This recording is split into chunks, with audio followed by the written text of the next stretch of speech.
Y como es habitual, tenemos la oportunidad de conversar con Facundo Jaime, quien nos trae desde el Observatorio Vial Secaitra, datos importantes, estadísticas importantes que tienen que ver con las políticas viales. Y bueno, Facundo, ¿qué tal? ¿Cómo le va? Buen día. Hola, muy buenos días para todos. Espero se encuentren bien por allí. Bueno, en el último informe, encuesta realizada por ustedes, hablan de políticas viales. Para la mayoría de los conductores, el Estado y el sector privado juntos tienen que hacerse cargo de estas políticas viales. A ver, ¿de qué se trata esta encuesta? Bien, en principio déjame contarte que nos separamos un poquito de lo que solemos hacer habitualmente. En este mes de julio tratamos de plantear una cuestión que es distinta, como te digo, no es conductual. Nosotros, como bien sabrás, nuestras encuestas intentan graficar, intentan posicionar a quien nos escucha en una misma situación dentro de su habitáculo o en el rol de peatón, ciclista, motociclista, y tratamos desde la reflexión y esa empatía hacerlo ver si tiene errores, si tiene conductas por corregir. En este mes de julio decidimos hacer un estudio un poquito más abstracto, que no habla de conductas, sino que habla de cuestiones más abstractas, más macro, como son las políticas públicas viales. En nuestro país desde el año 2008 está creada la Agencia Nacional de Seguridad Vial. Mediante ley 26363 se ha facultado a esta agencia nacional para que sea quien defina justamente las políticas públicas a perseguir. La realidad es que para tratar de hacer una buena cobertura de este estudio hay que hacer dos mínimas aclaraciones. La primera tiene que ver que, obviamente, hay cuestiones por mandato constitucional que siempre estarán en cabeza del Estado, que no podrá delegarlas jamás en un privado, como puede ser un control de tránsito, el labrado de un acta, el juzgamiento de la misma. Es decir, hay ciertas cuestiones que imperiosamente van a estar en cabeza del Estado. Ahora, ¿cómo entra el privado? Que ahí viene la segunda cuestión que hay que aclarar. El privado, que no se entienda el privado como sociedades comerciales. Nosotros planteamos al privado como todo lo que no es público, ¿no? Es decir, hay ONG, hay asociaciones civiles sin fines de lucro, hay un montón de privados que también aportan su granito de arena desde el lugar que les toque. Pero lo fundamental es entender que cada 4 años en nuestro país llegan nuevos gobiernos que tienen posturas distintas con respecto a la dinámica, cómo debe darse entre el Estado y el privado. Entonces aquí lo importante y fundamental es que más allá de la posición en la que nos encontremos, en la que esté nuestra opinión, es que sepamos que ni el Estado ni el privado de forma separada, no importa el espacio que se le dé, van a poder practicar y ejercitar esto de las políticas públicas de forma eficiente. Si solo el Estado quisiese, sin consultar a ningún privado, implementar políticas públicas, lamentablemente sería ineficiente porque no sabrían con qué herramientas cuenta, no sabría hasta dónde puede aportar el privado, no sabría los efectos inmediatos que va a tener esa implementación. Es decir, son muchísimos las complejidades que implicaría. Entonces, sin importar la postura que tengamos, acá lo importante es reconocer, primero y principal, que esa dinámica existe, y en segundo lugar, que la eficiencia de esa dinámica tendrá que ver con la sinergia que se muestre entre estas dos partes. Es decir, si el Estado se encierra y dice, no, yo solo soy, o si el privado se encierra y dice, no, yo al Estado no lo proveo de esta tecnología nueva con la que cuento para que la infraestructura sea mejor, claramente ahí vamos a estar en tires y afloje que no van a llevar a nada. Lo importante es que ambos sectores, tanto el público como el privado, de forma mancomunada puedan fijar con claridad cuáles son los objetivos y fijados esos objetivos se puedan perseguir de forma conjunta para, obviamente, tratar de tener un impacto en el vecino, en quien utiliza la vía pública de forma casual. ¿Y qué opinan aquellos que ustedes encuestaron con respecto a esto? Bien, en principio empezamos preguntándole a la gente si consideraba que las políticas públicas debían estar solo en cabeza del Estado o solo en cabeza de los privados en un mix, y el 59.8%, casi el 60%, opinó que debía ser un mix, un juego de pesos y contrapesos entre el privado y lo público. Solo un 22 dijo que se tenía que hacer íntegramente cargo del Estado, mientras que un 11 vaticinó que debía hacerlo de forma independiente los privados. Sí. O sea que la realidad es que uno a veces se pregunta, ¿no? Porque uno cuando hace unos días escuchaba precisamente incrementos en las autopistas, Pero al mismo tiempo el mismo periodista decía, sí, pero hay lugares que están sin luz, hay lugares que hay unos pozos tremendos y nadie los repara. Y acá es una concesión, o sea, es un privado, si bien el Estado está otorgando esa concesión. Por eso se relaciona que es un mix, ¿no? Hay partes de responsabilidades de un lado y del otro. Bueno, la cuestión de las rutas y de las concesiones de esa naturaleza son un muy buen ejemplo.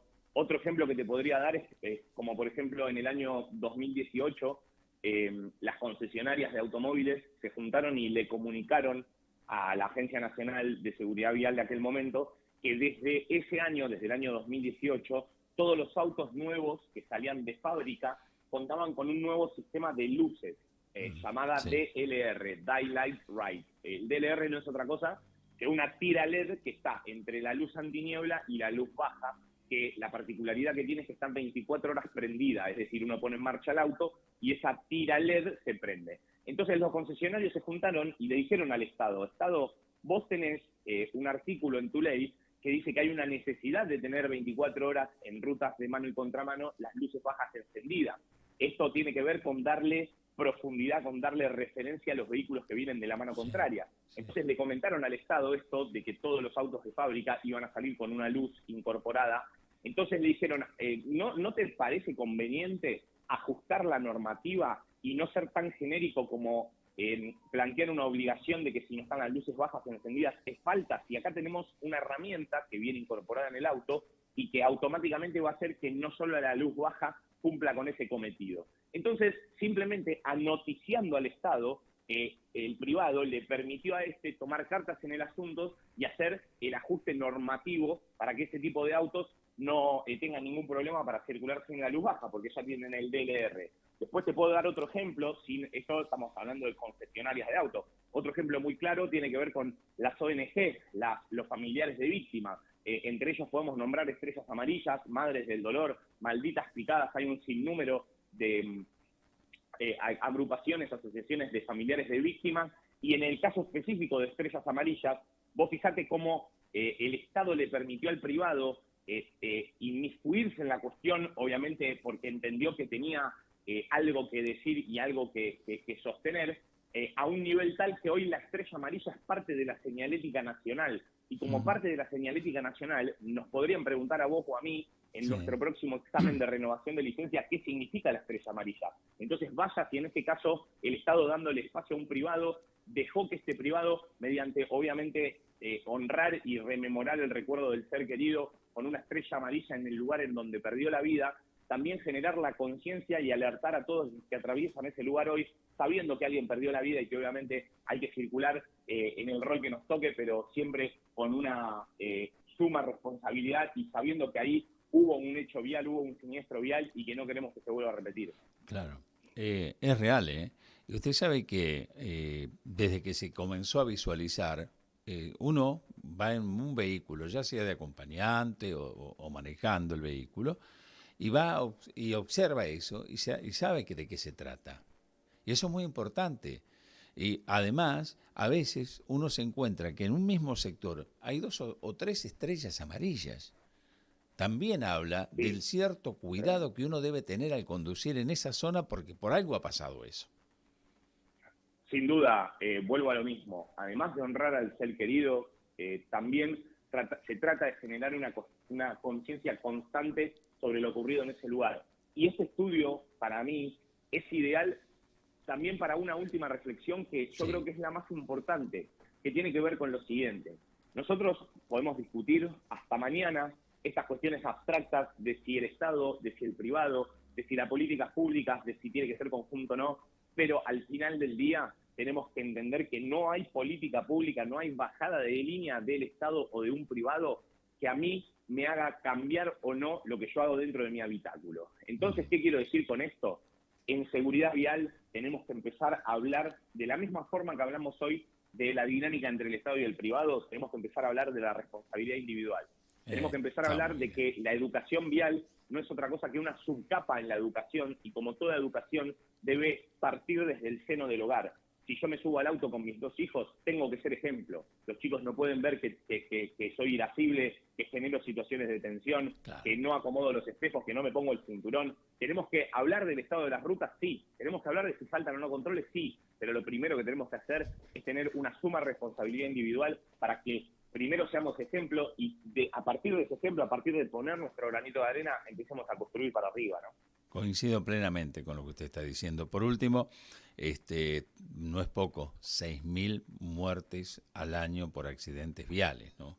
Es tremendo, tremendo. Y principal causa de muerte entre los jóvenes de entre 15 y 29 años, que no podemos estar hipotecando y viendo cómo pasan las vidas de los jóvenes en nuestro país. Hay que tomar cartas en el asunto y entender que el a mí no me va a pasar, o el creer que mi comportamiento no influye en el general es un pecado gravísimo a esta altura de la vida, y con esas cifras realmente alarmantes que acaba de nombrar usted. Sí, Facundo, por último, destacar la labor que ustedes desempeñan, porque estaba leyendo el informe de ustedes y están cumpliendo la Cámara 25 años trabajando por la seguridad vial.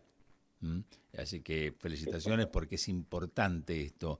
Cuando vemos, escuchamos su trabajo, vemos las encuestas, vemos que hay gente que también está preocupada y ocupada en el tema. Felicitaciones. Muchísimas gracias, esperemos que sean 25 o muchos más, pero obviamente esto también tiene que ver con que el Estado durante estos 25 años a nosotros y más que nada a todos los que componemos Ecaltra nos ha permitido, desde el área de nuestra experiencia, de nuestro expertise, exponer y también nos hemos, gracias a Dios, nos han dado nuestro lugar para, desde el rol que nos toque, sea consultivo en su gran mayoría, poder aportar nuestro granito de arena a la general y tratar de lo que yo siempre digo todos los días, que es salvar vidas. Hay que tratar de que esas casi 6.000 vidas que se pierden año a año empiecen a bajar, empiecen a ver un descenso sostenido y constante en el tiempo. Esa es la clave. Exacto, no naturalizar la muerte en la ruta, no hay que naturalizarla. Sin duda. Ni ningún tipo de accidente. Facundo, muchas gracias, muy gentil como siempre. A ustedes, saludo grande. Gracias. Facundo Jaime Secaitra estaba aquí con nosotros en este momento a través de RSO.